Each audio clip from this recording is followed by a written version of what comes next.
Alright, GFox Believer, this is it. Alright, we finally bring the big event to GFox Davao.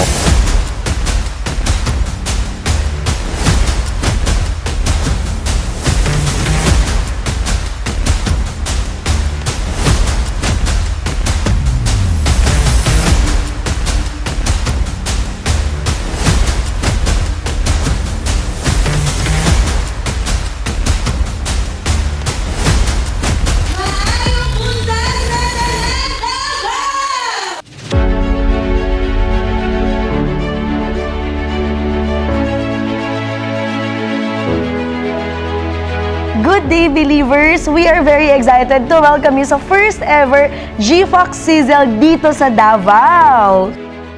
Kung ikaw hindi ka pa part ng GFox, make sure to be one of us. And sa lahat ng believers, kayo na ang susunod na magsasalita sa stage. Yes, so congratulations GFox Davao, and this is not the first and last, but it is the first and more visit sa Davao. So, kita-kits mga Davaoenyo next time, and kita-kits later.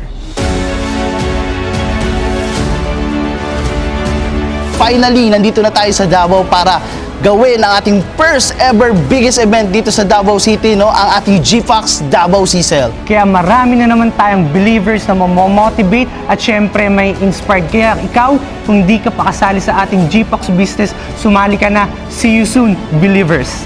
Ito na yung pinaka-ihintay natin na much-awaiting event here in GFox Mindanao.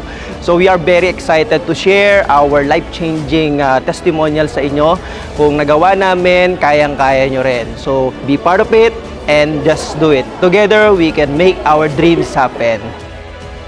Half of this crowd, try to question yourself, is it for me? Because okay naman ako eh. Is it for me? Or swerte lang talaga yung dalawang mag-asawa na yan? Or swerte lang din talaga yung poging dalawang speaker kanina, si Mentor Malone at si Edison? Alam nyo, hindi rin ako naniniwala sa swerte. But sometimes, it's not about the resources. It's your resourcefulness. Kung paano mo gagawa ng paraan yung ang iyong kakulangan.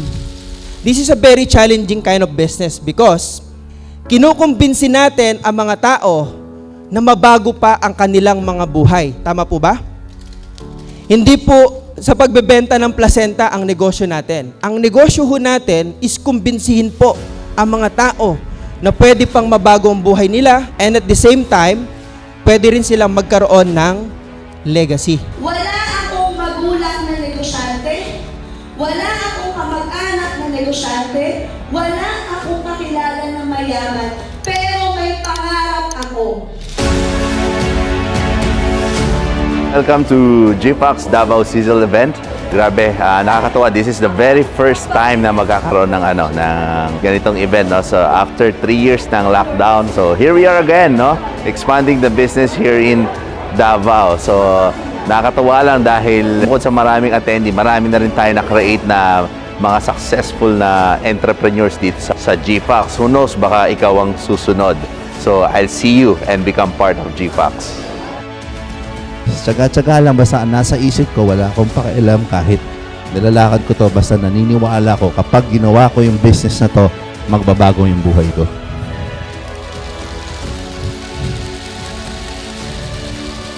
Whatever it takes.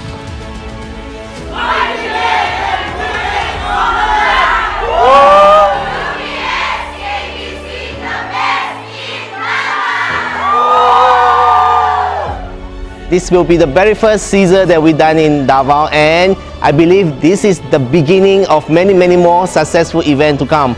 So I'm looking forward to have bigger event and more successful together with Davao people. See you very soon. In Mindanao, we do not have not even one 3-star yet. Not yet born, right? But very possible is from this room. Agree? Okay? Very possible is from this room.